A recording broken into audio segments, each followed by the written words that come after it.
Hello, and welcome everybody to another episode of the first Galactic Podcast. My name is Nate, Podcast. That makes me Noah. and today, sad news is the end of. I can't not. Sorry, I'm just trying really hard. It is the end of season 1. We are not going away. We're coming back with a vengeance next week, I think. Actually, season 2 comes out real Later quick this week. later this week. Yeah, we had a change of plans, and so an abrupt ending season 1. We appreciate all of our fans, the many fans we have, because we have so many listeners. We appreciate all of you that have been on our podcast. The ones that have not, you will get your chance. And all of a sudden, I hear Sloop Goodby in the background of our recording. That is my dog Coda, known as Sloop on Instagram. Nate. Yes. So obviously everybody knows probably at this time that the Bad Batch is coming out, and that's going to be here next week. So what we are planning for season 2 is every Tuesday we are going to be putting out an episode about the latest episode of the Bad Batch. So whatever one comes out on Friday. And then we're going to give our analysis, our ideas, and then also talk about what we think is going to happen on Friday's episode, on the following Friday, right? So that's going to be our schedule. It's going to be Tuesday and Friday. Friday will continue to be our normal podcast, me and Noah chatting and having other people on and the interviews. All of that will remain the same. And then we're just adding this portion, and that's going to be season 2. And moving forward, hopefully with more shows coming out, our seasons will be integrated with each show and have just another piece there for everybody. And so if you're into Bad Batch, fantastic. When we get 7 shows out at once, and we've got Kenobi, we've got the Acolyte, we've got the Droid story, we've got all those different things, we'll have a piece for everybody.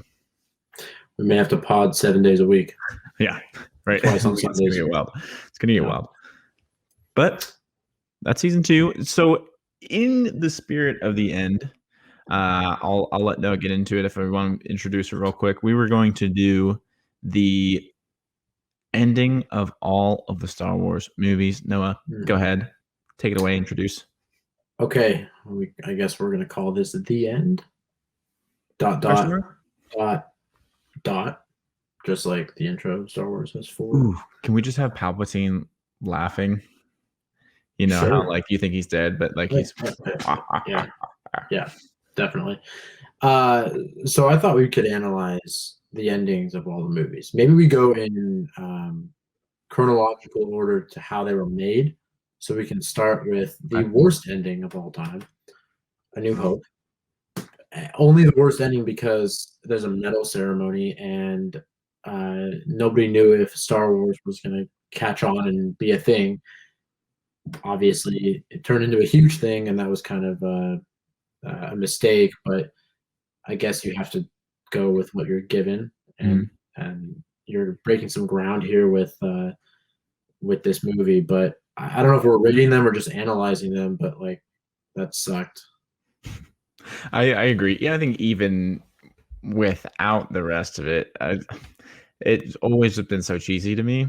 It's so 70s. It's also, have you ever seen, there's a video of it actually being recorded, but there's no music? Yes. Walking through, it's so awkward. It's so funny. Oh, yeah. Oh, man. So not a very good ending. Empire Strikes Back. Much better. Yeah. Honestly, just the movie itself is, I think, better. But absolutely.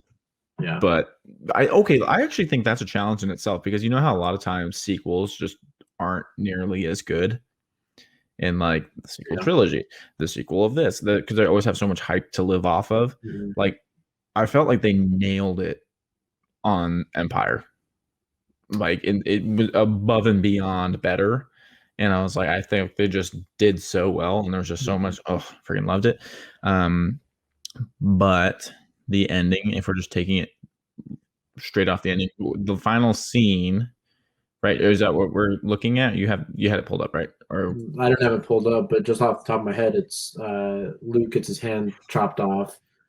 Leia saves him in the Falcon with Lando and Chewie, and then they Luke goes to get his hand repaired, and Leia's there, and I believe R2 and C-3PO are there, and Chewie goes with Lando. Yeah, because then it starts like Return of the Jedi picks up essentially right where they left off.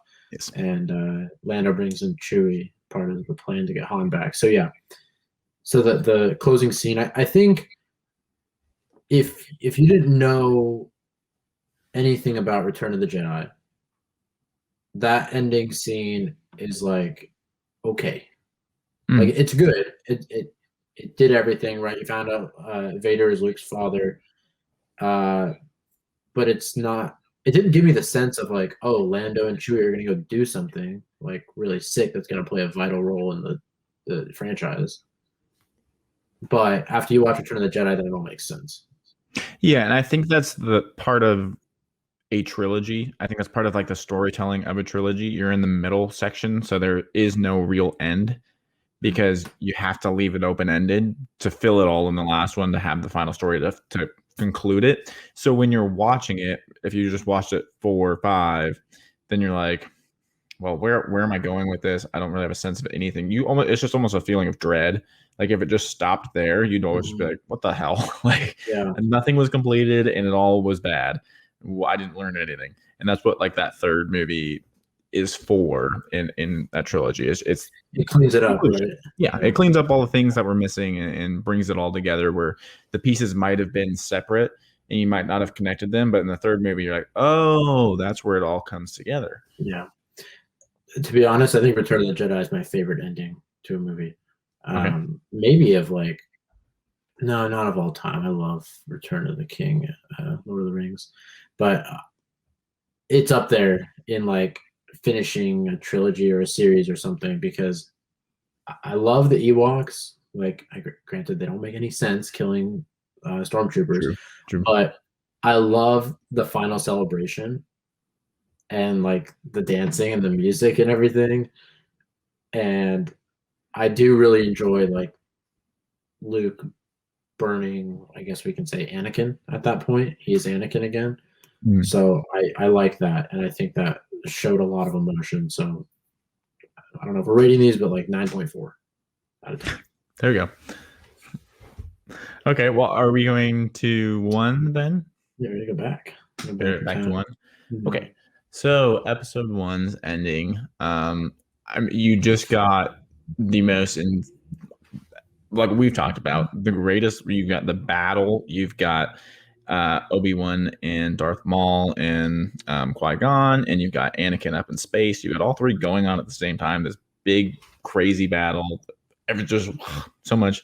And then, boom, now here we end. And another same almost thing as the first one, where it's like this celebration party. You're going to get this weird thing that like the Gungans get too. And then, what's your career with? Exactly. And like all this just strange little bit going on, which is, I guess, is just true to Star Wars. And now the episode 4 started, so good. That's how they ended there. It kept it the same. Just if we just took just this, I like the song, I like that. I can't think of it, but I know I like it. Like I'm trying to think it's in like, my head. Yeah, Mike. I don't know. I can't think of the only one I can think of right now. Yeah. The only one I can think of right now is the Yeah, that's it. That's it. Yeah. Okay. Yeah, I mean, it's a funny ending to a funny movie. Yeah. It's just an overall goofy movie. Yeah. Attack of the Clones. So it ends obviously with the lightsaber battle.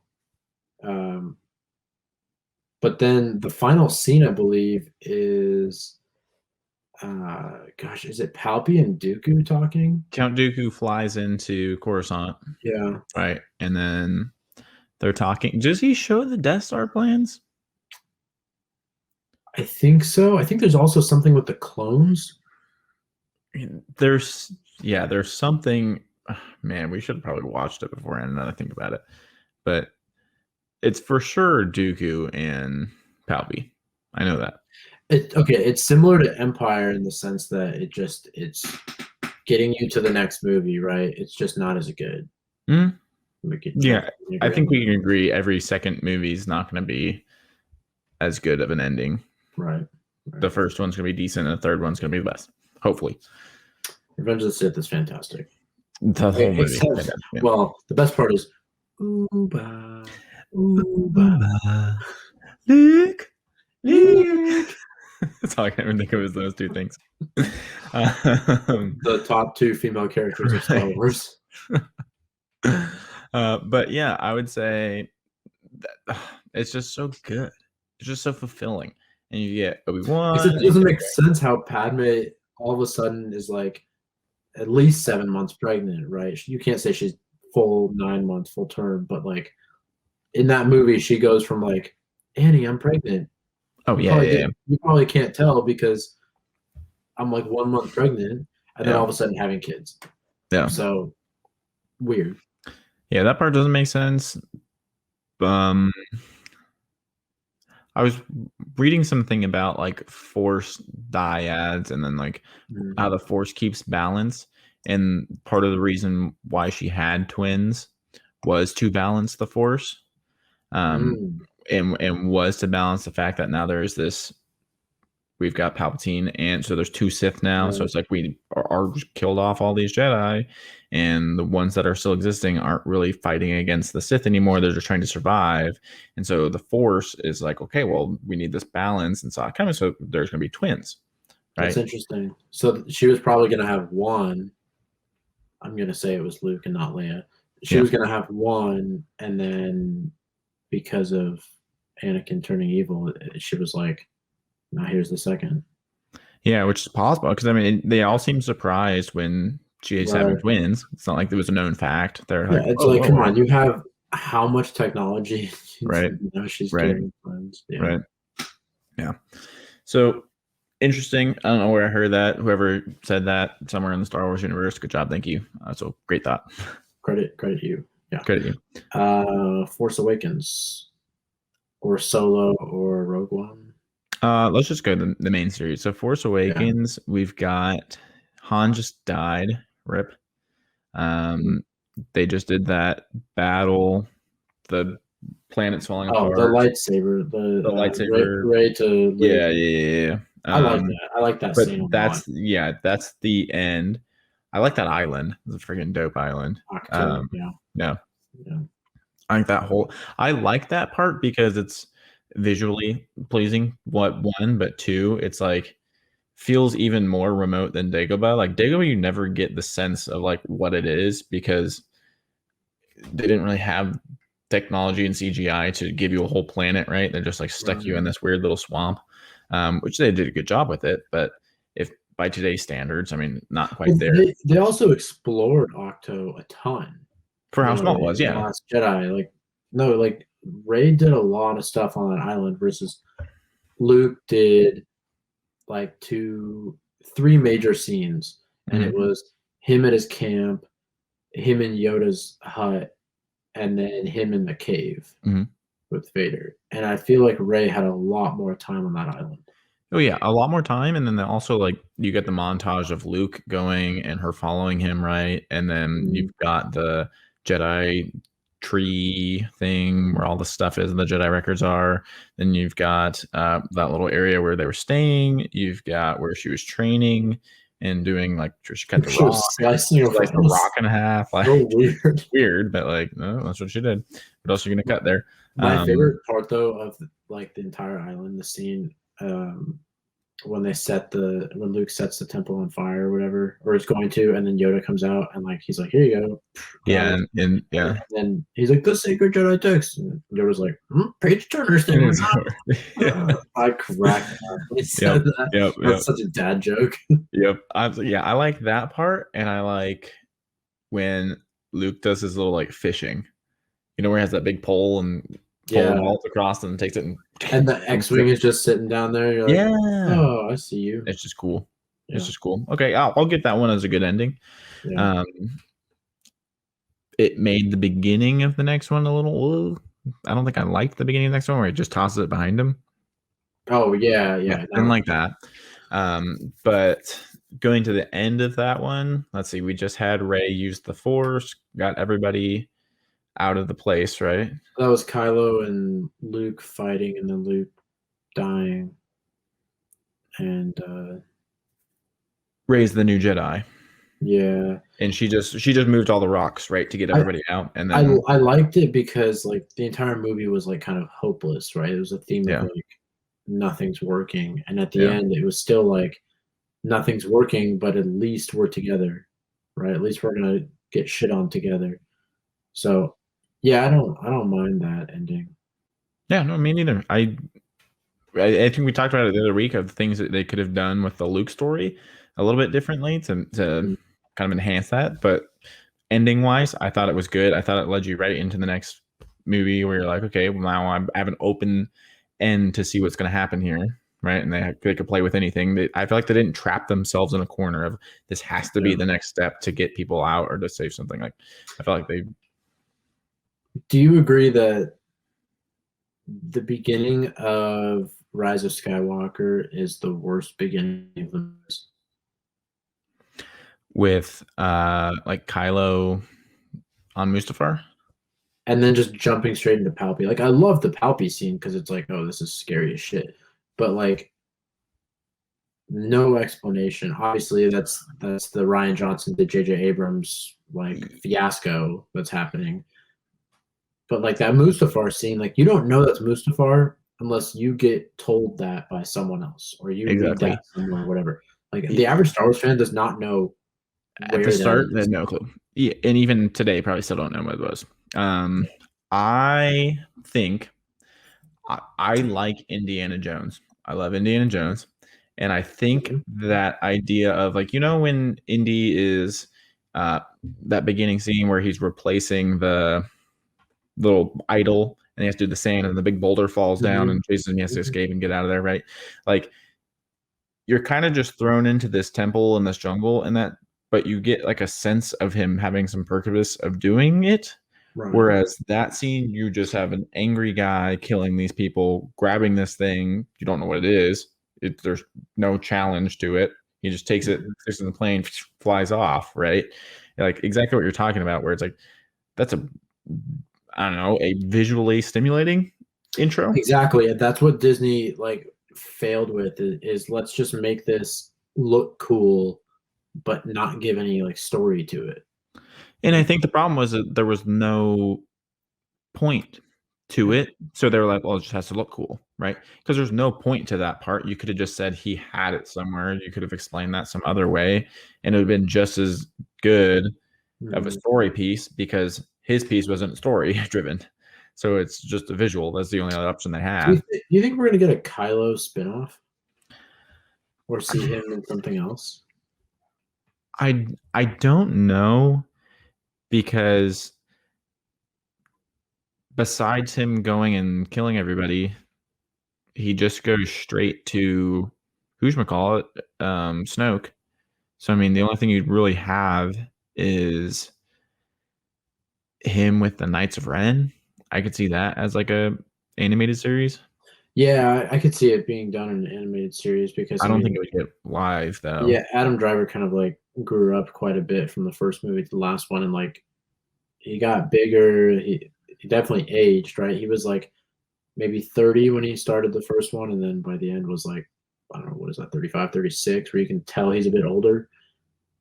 I don't know if they would go back in time because, I mean, by the time they even put it out, if we're talking about it now, it's at least 4 years, right? Mhm. He's Mhm. going to be 40 years old. Like, I see animated series with Knights of Ren potentially. Mhm. Yeah, because I think Knights of Ren is something that people would want to see. Oh I my think God, Knights of Ren versus Bad Batch. That'd be that would electric. be that'd be dope. Wait, Yeah. no, it's too far apart. In my mind, I was like, oh my god, but then I was like, oh no, they'd just Yeah, be yeah. old men if they were still alive. What if Bad Batch? Wait, are you saying you might be saying the same thing I am? Bad Batch are the Knights of Ren? And like they They're like like a they're like cursed. mutated. Yeah, they're like when the men were given the rings in Lord of the Yeah, Rings, yeah, yeah, they yeah, turned yeah, into yeah, yeah. yeah. I could And see that. I so could like one of see them is that. The only thing is like the Knights of Ren do they have a massive guy like Wrecker? Who knows There's also what they have? more. There's also more. I don't know. Yeah. How many are there? I don't know. There's no explanation. You don't see anything. We're just making this up. Yeah. All right. Well, that was the beginning. The end of it.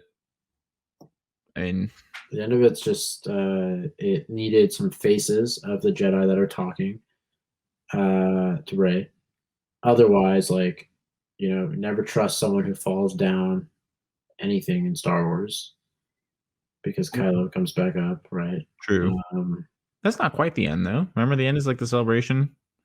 Yeah. And then you get the great kiss. You get the little kiss that Europe got pissed off at. I don't know what. So a few countries in Europe got pissed off at and like deleted that. Yep. It's ridiculous. Yep. You get that. You get the little like the eyebrow nod from Poe to whatever that girl's name is. Where he's like, yeah, how about now? And she's like, no, not a chance. I like that. I thought that was really funny. Me too. I thought it was really creepy the way Lando was like, let's find out. What's her face? So it's supposed to be like his daughter or something. Granddaughter. It was very sexual and creepy. And then you get to see Chewie get a medal. Good old Chewie. The more I watch that, the more cringe it is. When I watched it the first time, I was like, huh, okay, I get it, full circle. But now I'm like, that's stupid. That was unnecessary. Yeah, I mean, not the worst in the world. It's nice in the sense that it's like, okay, the Skywalker story is done.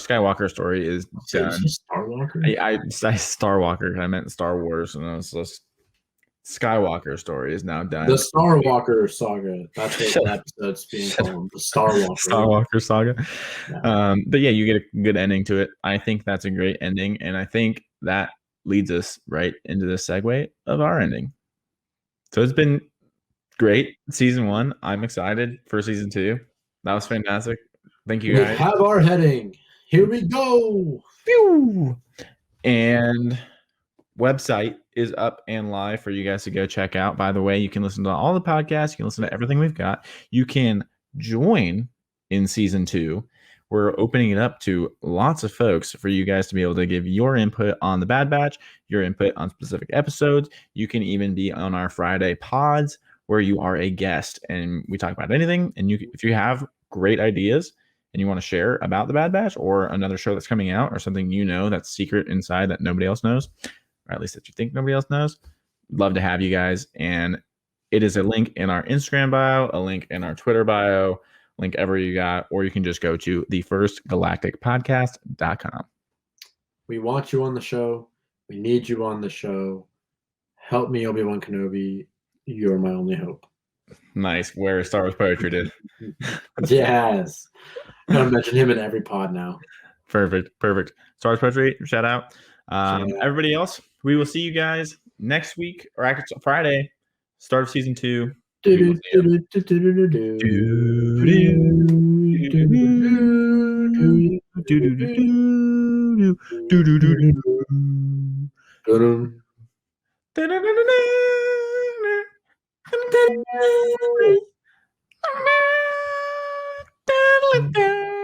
ears were bleeding. Sorry.